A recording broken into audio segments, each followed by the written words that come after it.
What's going on, operators, and welcome back to another video. Today is going to be a little ranty, so make sure to go get yourself some snacks, maybe a cup of coffee or some tea, and sit back, relax, put your feet up, and maybe leave your thoughts in the comments as you watch this video. Also join us in our Discord, and if you'd like to help support what I do here, head over to CanadianOperator.ca and grab yourself a 2A4CA shirt, helping to advocate for firearms rights everywhere, which is definitely something that we'll be talking about today. The point of today's video is to get people thinking a little bit, thinking about the situation that we all find ourselves in, whether you're a firearms owner or not, with the current government and how they've been behaving over the last few years. And I really wish that I was making something a little bit more cheery and sort of a little happier, maybe some gear reviews, maybe some training videos right before Christmas, but I really feel like this is an important time to talk about it. So that being said, a very brief history here. Now, I've done other videos that were explaining things like a brief history of C21, so we're not going to go into too much detail on this, but I wanted to kind of talk about everything leading up to December the 6th, which is just what happened recently, right? So initially, in 2020, we had the event that happened in Nova Scotia. Many of you know exactly what I'm talking about. If you don't, you can look it up online. Portapique, Nova Scotia, 2020. The person who perpetrated that was known to police. He was a known criminal with a criminal record. And unfortunately, instead of dealing with it like any good government should, which is to look at the stats, look at what happened, and try to address the root causes of why this happened to begin with, and maybe address the individual and have them go through rehab or prison or whatever might be appropriate, they decided that what they were going to do was ban firearms, a number of firearms across the board for everybody, including, of course, legal gun owners, right? So there was hundreds of semi-automatic firearms banned, which they deemed assault-style weapons, which many people who don't own firearms or know nothing about firearms would probably be led to believe are automatics, which is not the case. Automatics were banned in 1977, full stop. So in any case, the firearms this guy had were illegal. He was not a PAL holder. He was not a licensed gun owner. He was known to be a violent criminal with a past, and nevertheless, he got away with this shooting, which was absolutely terrible. So in May of 2020, the government decided that through an OIC, which is an order in council, which is essentially an instrument by which there's a federal order which is drafted by the cabinet of the current government, so it'd be the Liberals in this case, and then finally signed off with a final stamp of approval by the Governor General to make a regulation. They can do this very quickly. It doesn't have to go through the House or the Senate or anything like that. It's not legislation. That's different. That is where a bill is tabled. It goes through the House, it goes through various committees, it goes through the Senate, and it gets royal assent. And that is the exact process that has to happen to repeal something that was legislated in the same way.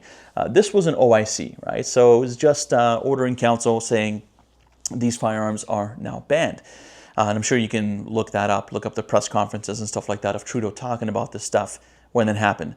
Now, I don't think that that was a particularly good response to what happened in Portapique. And the reason for that is because as they've demonstrated through their almost 10-year tenure in power, they have not addressed any of the root causes of what causes violence, including firearms violence, right? And that is things like poverty, homelessness, maybe education or family or spousal abuse or a number of other things, right? There's so many things that they could have focused on, mental health, or maybe given police more resources, or maybe controlling the border better, where right now, as it stands, and I mean, Justin Trudeau alluded to this himself, that only 1% of cargo on trains is scanned that's coming in. We have drones, as I mentioned in my previous video, or one of my previous videos, that were being flown in plastic bags across the border containing Glocks.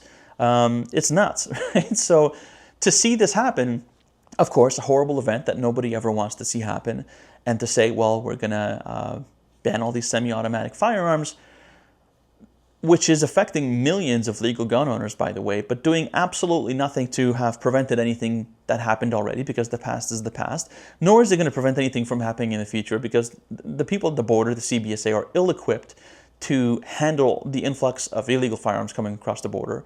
And criminals are criminals because they don't follow the law. So intrinsically, none of this is going to affect them because they are criminals, because they already don't follow the law. So putting more laws into place is only going to be punitive for those who already follow the law. So anyway, this is what I meant about it getting a little ranty. So in any case, that's what happened. And they also did introduce a handgun ban And that was going to be coming into effect in October of 2022. That was around the same time when Bill C-21 was really getting riled up, and it was in SECU, which was the Standing Committee on Public Safety, I believe, where they were deliberating that. So I know that very well because at the time, in 2022, I was sitting in a CRFSC class, Canadian Restricted Firearm Safety course, because I wanted to get a handgun, and it completely went over my head that 2 weeks after I did the course, handguns would be completely banned, in the sense that not that they would become prohibited, but that they couldn't be bought or sold or transferred anymore. So that essentially made it so that if you already had one, yeah, you could still technically take it to the range, but you couldn't buy one, you couldn't sell one if you wanted to, and if you died, you had to give it up to the government to be destroyed, or worse yet, as Bill Blair talked about recently, about 3 weeks ago, sent to Ukraine. So yeah, we'll talk about that in a minute too. So essentially what happened from 2020, May in 2020, there was the OIC. They talked about the handgun ban. That came into effect in 2022.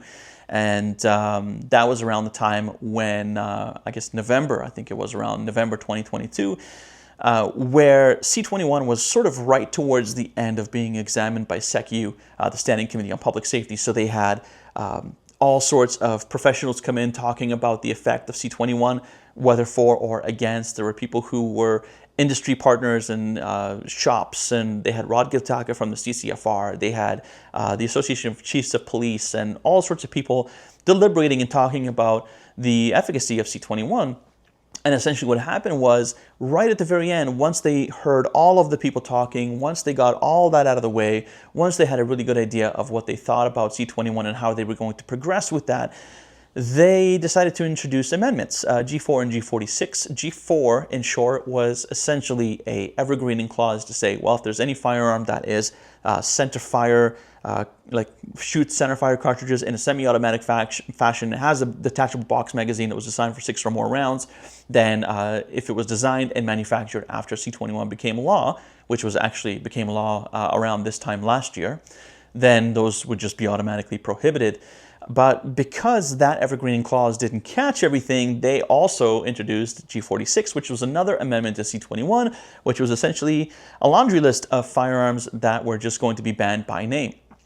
Firearms like the GSG-16, which was a 22 caliber, pretty much mostly plastic plinking gun, just very low caliber for plinking. Plinking, if you don't know, is just target shooting, just having fun, right? There was also the Mossberg 702 and 702T and 715T Plinkster, which essentially were the same semi-auto firearm, very similar to a Ruger 1022. Essentially they had different stocks, right? So one of them had a wooden stock, the other one had a black polymer stock. And they wanted to ban the one with the black polymer stock, but not the one with the wooden stock, even though the barreled actions, meaning the barrel, the receiver, the bolt, the firing pin, the extractor, everything on the inside, the internals were exactly the same. And so if that had become a part of Bill C-21 and it had passed, if you owned one of if you owned the wooden one, right, because you couldn't own the polymer one, but if you owned the wooden one, then you would have a prohibited firearm and a non-restricted firearm at exactly the same time. This really just illustrates to you how little these people know about firearms. And these are the people legislating on firearms, right? And so just as a little cutaway here on, in my personal opinion, I think if anyone is going to be legislating on anything, then they need to have exposure to something that gives them the content, or the awareness of what they're doing, right? The subject matter, the context, for at least a minimum of a year. So in this case, if you're going to be a legislator for firearms law, you should have a PAL for at least a year, and you should actually actively be a part of the community so that you learn about what it's like to be a firearms owner. And I guarantee you that if that had happened, maybe, just maybe, there would have been a little bit more consideration here. But with the kind of government that we have, they're really only just looking out for number one, which is themselves. And unfortunately, the rest of us suffer. And it's not just going to be us as firearm owners, it's Canadians in general. But that's not something I have to tell you. I'm sure that many of you already know this by now. So in any case, I digress a little bit here, but that's what happened. In the spring of 2023, there was a massive pushback since November of 2022 when they introduced the amendments. They eventually had to walk them back. There was even talks of them bringing back the FAC, the Firearms Advisory Council, which once used to exist, which was a panel of very much probably liberal sympathizers who were just going to say, well, these are the specific types of firearms that we don't think should exist and they shouldn't be allowed. And then the government says, oh, okay, well, you guys are clearly professionals, so we'll just go ahead and take what you have to say on this as absolute fact and just go ahead and ban these guns. Now, there was a lot of pushback on that. Eventually, the government did give up on the FAC. But what replaced it was so much worse. And a lot of people thought, well, this is great. They walked back Amendment G46, all of these guns that they tried to ban by name that didn't fit the evergreening clause. Thank God we dodged that bullet. Well, we didn't, because December 6, 2024 came around, which we'll talk about in a minute. And that was also much worse, much how the task force that they want to set up would be worse than the FAC, the Firearms Advisory Council. So now if we fast forward a little bit to December 6th, 2024. For some of you, that may ring a bell, and that would be for anyone who either has knowledge of this or who has had family or friends that were involved, or potentially even a survivor of the event that happened in Montreal, which was the École Polytechnique shooting in, on December 6th, 35 years ago. Now, before we even talk about what that sparked and what happened on December the 6th and what the government did, I just want to say that, first of all, irrespective of political lines, my heart goes out to anyone who has experienced that or any other type of violence, whether it was firearms violence or any other type of violence. I used to work in our judicial system, dealing a lot with people who were victims of domestic violence or victims of violence in general. And it's terrible. And I, of course, wouldn't wish it on anyone, and I wish that anyone that ever experienced that finds the help that they need and the support that they need, because it's extremely traumatizing. So I can empathize with you, not in the sense that I know what that would feel like being in a school with an active shooter, but I can understand the havoc that that must wreak on your mental well-being, on your ability to socially connect with other people and be the same person that you used to be. But with that being said, I think it was absolutely terrible timing. And I'm sure the government will tell you it was the best timing. And probably Police Civilian would even agree that it was the best timing for this, which I wish they weren't so naive. I don't agree with them in terms of, wanting to ban firearms as they do, but I almost feel bad for them, because it's like they're so naive that they're being taken for a ride by this government, and they seem to not know it. It's really kind of scary.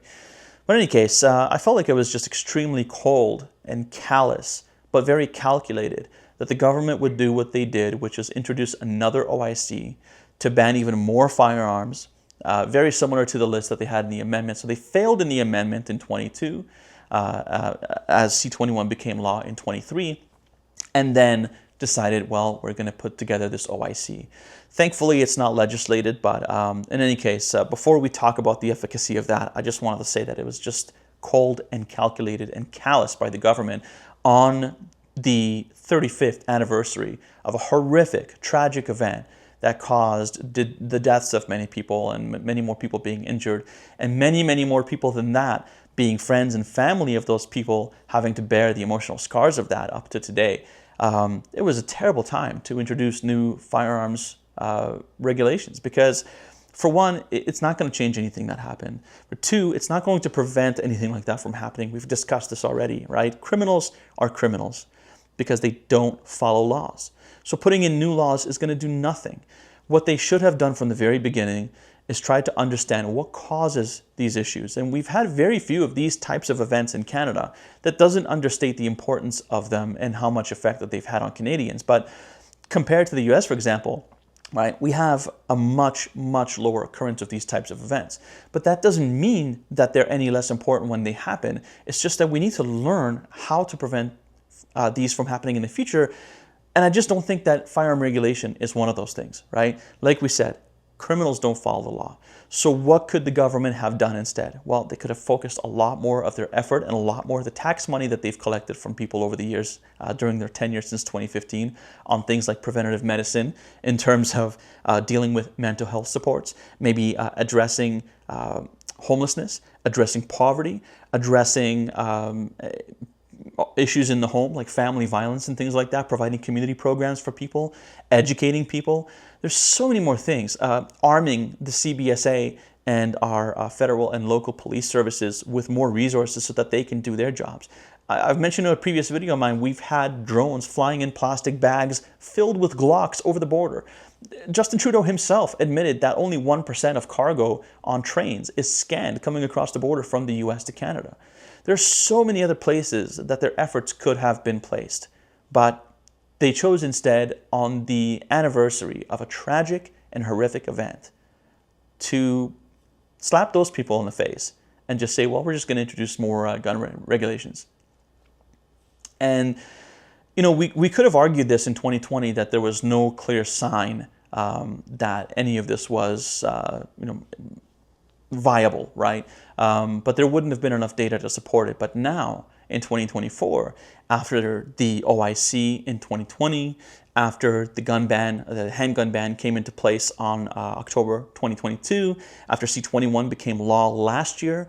So we've had 3+ major events with respect to firearm regulation that have all shown, I mean, I don't have to tell you this, you can look it up on Statistics Canada. There's just absolutely nothing to support that any of this is reducing gun violence. In fact, gun violence is going up. Violence in general is going up. Violent crime is going up. Gang violence is going up. Everything is skyrocketing, right? And so none of this is having any kind of positive impact. And it's not going to reduce the suffering that the people of Portapique, for example, or of Montreal feel every day, the emotional torment that they feel. You know, if I was one of those people that was related to them, I mean, I do have, I guess, a little bit of a bias in the sense that I am a firearms owner, but if I tried to look at it logically and say, well, why is the government doing this on the anniversary of something that happened that was a horrible, horrible thing that we never want to happen again? Why aren't they doing something else that actually makes a difference? And I'd be incredibly upset by that. And I'm sure that the many people that are affected by that have been upset by that as well, that on December the 6th of this year, they introduced an OIC to ban even more firearms. Hundreds upon hundreds, I think there was 324 in total, of semi-automatic firearms. One of them was the GSG. Surprise, surprise, GSG 16 was on the list on the Amendment G46 in 2022, right? Many of them, but now there have been even more. There's like the Tavor, for example, the B&Ts, the Brens. I'll link the list down below so you can see. I'm not going to go through all of this, as I'm sure you've already heard, but I will link it. The CCFR did a great job in putting this together. But you can probably sense the frustration in my voice. Having talked about retrospectively everything that's happened and our government's response to it, it's done nothing to curb the insane amounts of violence that we're seeing in our communities, in our cities and urban centers. But it's been incredibly punitively damaging to the single most responsible, ethical, law-abiding group in Canada, which is firearms owners. You know, there's nothing more, and if there's any anti-gunners watching, I'm not trying to make fun of you or anything like that here, and I'm not trying to convince you to even accept what we do. There's nothing more that we want than for there to be peace and for us to be left alone so that we can safely and responsibly use our firearms. I have no bad blood against people who think that firearms are bad and they should be banned. I just think that those people need to be educated. So in any case, I think I want to end it off here. I apologize that this was, again, a little bit ranty, but I really wanted to get across kind of how I felt about the whole situation, highlight some of the deficiencies of our government from handling these problems, and trying to help everybody to understand that there's a way that we can all coexist here with our various different thoughts and feelings on the subject, while not necessarily always being at odds with one another. I think this is now more than ever so much more important for us to unite and try to understand that the government is really playing all of us, no matter what side of the fence we're on. Because I think if we can do that, we'll be able to elect people that are a lot more sensible and be able to, generally speaking, do much more positive for the country than what we've been accustomed to over the last 9 years. That being said, let me know what you think down below. And of course, join our Discord if you'd like to be part of the discussion a little bit further. We'd love to have you there. That being said, if you want to help support what I do here, you can head over to CanadianOperator.ca. We make these shirts in-house ourselves. The 2A for CA shirt being our newest one, and that is just to try to get the word out there to help advocate for firearms rights, and not just for firearms rights, but also for property rights, right? we own this property. We've purchased and acquired it legally, and we don't want it to be arbitrarily taken away for no good reason, right? The Bill of Rights, I guess, is just something to end off with here. Guarantees you enjoyment of your property and not to be deprived thereof without due process of law. And an order in council whenever the government feels like it is not due process. So keep that in mind, because today it might be firearms, but tomorrow it might be something else that you love. That being said, thanks very much for watching. Hope you found it helpful and enjoyable. And until next time, happy shooting and Merry Christmas. See you next year.